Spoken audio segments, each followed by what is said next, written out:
بسم الله الرحمن الرحيم. والحمد لله رب العالمين، وصلى الله وسلم وبارك على نبينا وحبيبنا محمد وعلى آله وأصحابه وسلم تسليما كثيرا إلى يوم الدين. أما بعد، فقد قال الله تعالى: أعوذ بالله من الشيطان الرجيم. بسم الله الرحمن الرحيم. الحمد لله الذي خلق السماوات والأرض وجعل الظلمات والنور ثم الذين كفروا بربهم يعدلون. سورة الأنعام مجمرة أنكسنا إن شاء الله.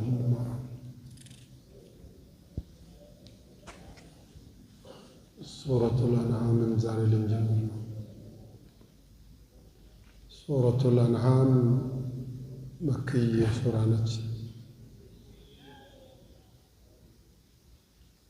ከረጃጅሞቹ ምዕራፎች መካከል አንዷ ነች። አንቀጾቿ 165 አንቀጾች ናቸው። የምትጀምረው በአልሐምዱሊላህ። አልሐምዱሊላህ ትልቅ ቃል ነው። አልሐምዱሊላህ ሚዛንን የሚሞላ ነው። አልሐምዱሊላህ ተምለኡል ሚዛን፣ ሚዛንን ትፍ የሚያደርግ ትልቅ ቃል።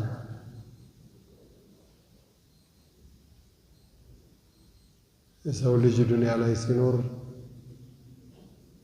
ወይ ኸይር ነገር ወይ ሸር ነገር ያጋጥመዋል ለፈተና። ሸር ሲያጋጥመው መሶበርና ኸይር ነገር ሲመጣለት ማመስገን የሰው ልጅ ባህሪ ነው። አላህ የሚፈልገው ተግባር ነው። ስለሆነም ራሱን አመስግኖ እንድናመሰግነው ያስተምረናል። አልሐምዱሊላህ አለዚ ኸለቀ ሰማዋት ወልአርድ። ምስጋና ለአላህ ይገባው። ቁርአን ላይ በርካታ ሱራዎችና አናቅስቶች ውስጥ ተጠቅሷል። ከ114ቱ የቁርአን ምዕራፎች መካከል 5ቶቹ ግን በአልሐምዱ ነው የሚጀምሩት። የመጀመሪያው ሱራ ሱረቱል ፋቲሓ ይባላል። አልሐምዱሊላህ ረብል ዓለሚን። ሁለተኛው ሱራ ሱረቱል አንዓም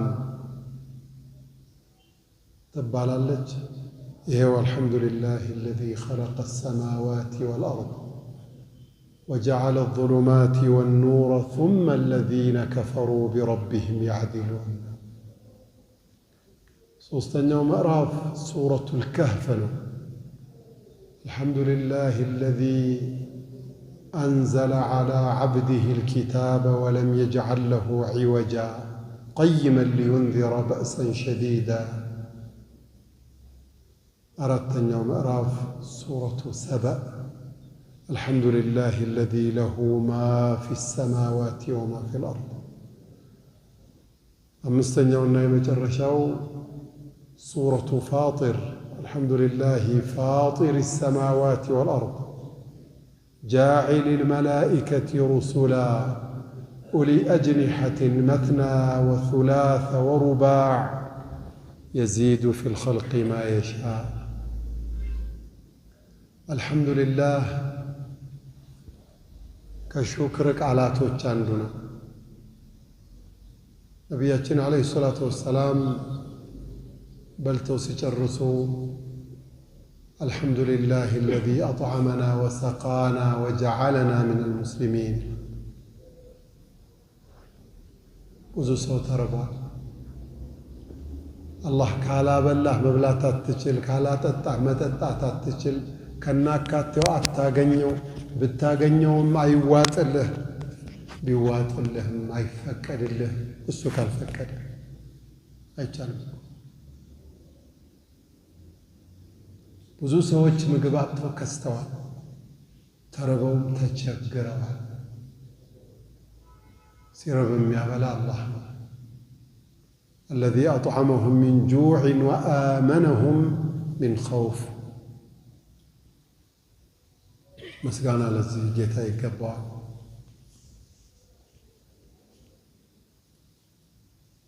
ከሰማይ እያወረደ ከምድር እያበቀለ አማራ እስላሙ ደጉንም መጥፎውንም ሷሊሑንም ጧሊሑንም ጥቁሩንም ነጩንም ይቀልበዋል።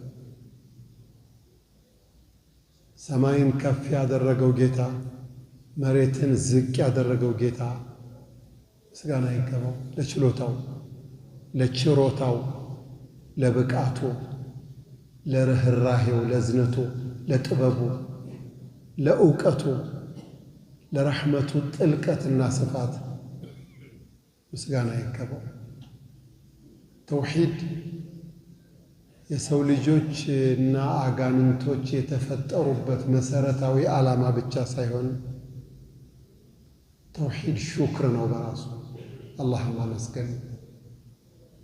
ይህንን ሰማይ ስፋቱ 500 ዓመት ሊያስኬድ የሚችል ስፋትና 500 ዓመት ሊያስኬድ የሚችል ውፍረት ያለውን ግዑዝ ነገር ያለ ምሰሶ አየር ላይ ማቆም ያቆመው ጌታ ለዚህ ማንነቱ፣ ለችሎታው፣ ለክብሩ፣ ለልዕልናው ሲባል ምስጋና ይገባዋል። ሰው ግን ከሃዲ ነው። እንዲህ አይነት ብቃት ያለውን አላህን ከርካሽ ፍጡር ጋር እኩል ሲያደርግ ሲያነጻጽር ስታየው ገርሞህ አሁንም ገርሞህ አሁንም ይገርማል። ይሄ የካፊሮቹ አላህን ያለ ማክበር፣ ያለ ማድነቅ፣ ያለ መረዳት፣ ያለ መገዛት፣ ያለ ማመስገን ማንነት ሊታረም የሚገባና ሙስሊሞች አጠገብ ከናካቴው እንዳይደርስ የክፋቱ ስነ ምግባር ማለት ነው ልንጠነቀቅ ይገባል። እሱን ሊያስተምረን አላህ አልሐምዱሊላህ ምስጋና ለአላህ ይገባል። አለዚ ኸለቀ ሰማዋት ወልአርድ ያ ጌታ ሰማያትንና ምድርን የፈጠረ የሆነው ወጀዐለ ዙሉማቲ በርካታ ጨለማዎችንና ወኑራ አንጸባራቂ ብቸኛ ብቃት ያለው ብርሃንን የፈጠረ ጌታ አላህ ምስጋና ይገባው። ይህንን እውነታ እያወቁ እየተነገራቸው ثم ከዚህ ሁሉ ገለጣ ማብራሪያ መረዳት በኋላ الذين كفروا بربهم يعدلون እነዛ ከሃዲ ጌታቸውን ሌላ አገር ያስተካክላሉ። ይህን ከዛ ጋር እኩል ሊያደርጉ ይፈልጋሉ። ራሳቸው የጠረቧቸውን እንጨቶች፣ ራሳቸው የጠረቧቸውን ሐውልቶች፣ ራሳቸው ያዘጋጇቸውን ምንድነው የሚመለኩ ከአላህ ውጭ የሆኑ ሐውልቶች ከአላህ ጋር በማክበር በማድነቅ በማመስገን እነሱ ጋር ሂዶ በመለጠፍ እነሱ ጋር ሂዶ ርብትብት በማለት በኹሹዑ በዒባዳው በጣዓው በመፍራቱ በማድነቁ ይሄንን ከአላህ ጋር እኩል ያደርጋሉ። ጉድ በሏል። ምን አይነት ቅልነት ነው! አላህ ሌላ አካል ጋር እኩል ይደረጋል? አግባብ ነው? ሁወ አላህ እኮ ማለት እሱ አለዚ ኸለቀኩም ሚን ጢን ሌላን መረዳት ቢያቀታችሁ እንኳን እናንተን የሰው ልጆችን ከጭቃ ድቦል ብሎ ሰው አድርጎ ሐሳብ መስጠት እንድትችሉ በሰው ቁመና ከፍ ብላችሁ እንድትታዩ ያደረገ ጌታ ነው። ያ ብቻ መሰለህ? ثم قضى أجلا ከዛ ደግሞ ዕለትን ወሰነ። ምንድነው ዕለትን ወሰነ? አጀልን አበጀ። አንድ ልጅ ሲወለድ በፊትም በቀደር የተወሰናለ፣ ከዛም በተጨማሪ ለውሐል መሕፉዝ ላይ የተመዘገበ የተጻፋለ። ግን ሲረገዝ ከናቱ ማህፀን ውስጥ እያለ መላኢካ ይላክና 4 ጉዳዮችን እንዲመዘግብ ይደረጋል። ፈዩእመሩ ቢ4 ከሊማት ቢከትቢ ሪዝቅህ ወዓመሊህ ወአጀሊህ ወሸቂዩን አው ሰዒድ። ከሚጻፉት ነገሮች አንዱ አጀል ነው። ደግሞ የሰው ብቻ አይደለም፣ ሁሉም ነው። የሁሉም ብቻ አይደለም፣ ጽሑፍ አለው፣ መዝገብ አለው። ሊኩሊ አጀሊን ኪታብ ፈኢዛ ጃአ አጀሉሁም ላ የስተእኺሩነ ሰዓተን ወላ የስተቅድሙን ثم قضى أجلا አጀልን ወሰነ አለ አላህ። የእንትና አጀል አለው 90 ዓመት ዱንያ ላይ ይቀመጣል። አንዳንዱ 100 ዓመት 120 ዓመት ይቀመጣል። 120 ዓመት። አንደኛ ሰፈር ሙአዚን ነበሩ ረሒመሁላህ ወገፈረ ለህ። ባለፈው ዓመት ሙተዋል። እድሜው ስንት ነው አልኳቸው። እኔ ምን አውቀዋለሁ፣ መቼም ጣሊያን ሲገባ ከትልቅ ሰው ነበርኩ፣ በጣም ትልቅ ነበርኩኝ። እንዳለ ዝርዝሩን ሁሉ ነው ማስታውሰዋል። ሲታሰብ እኔ 98 መስሎ የነበረ ወደ 120ማ ይሆነኛል ይሆነኛል። አንዳንዱ 120 130 ይሰጠዋል። ከዛ በፊት ለነቢዩላህ ኑህ ሰዎች 1000 ዓመት ለግለሰብ ሁሉ ታድሏል። ግን አንዳንዱ ከእናቱ ሆድ ሳይወጣ እዛው ሩህ ከተነፋች በኋላ ይወስዳታል። የልብ ምቱ ቀንሷል የሚል ሪፖርት በሐኪሞቹ አማካኝነት ለእናቲቱና ለዘመድ ገና ሩግዝ እንዳለች እንዲነገራት አላህ ያስደርጋል። የልብ ምቱ ቀንሷል፣ ችግር ሳይኖርበት አይቀርም። ትንሽ ቆየት ብሎ ወጥቷል ይሏታል፣ አስወረደሽ ይሏታል። ሊኩሊ አጀሊን ኪታብ፣ ለሁሉም አጀል ጽሑፍ አለው። አንዳንዱን 40 ዓመት ያቆየዋል፣ አንዳንዱን 10 ዓመት፣ አንዳንዱን ጡት ሳይጥል እንደ ነቢዩ ሙሐመድ ዓለይሂ ሰላቱ ወሰላም ልጅ እንደ ኢብራሂም በሕፃንነቱ ይወስደዋል። ሁወ አለዚ ኸለቀኩም ሚን ጢን፣ ከጭቃ የፈጠራችሁ ጌታ እሱ አላህ ነው። ثم ከዛ ቀዷ አጀለን፣ ዕለትን አጀልን መድቦ ፈርዶ ወስኖ በዚህ ይሁን ብሎ አስቀምጧል። ወአጀሉን ሙሰመን ዐንደህ፣ እሱ ዘንዳ የተሰየመ አጀል አለ። እሱ ሲመጣ ማንም አካል ፈቀቅም ማድረግ አይችልም፣ ዘግየትም ማድረግ አይችልም።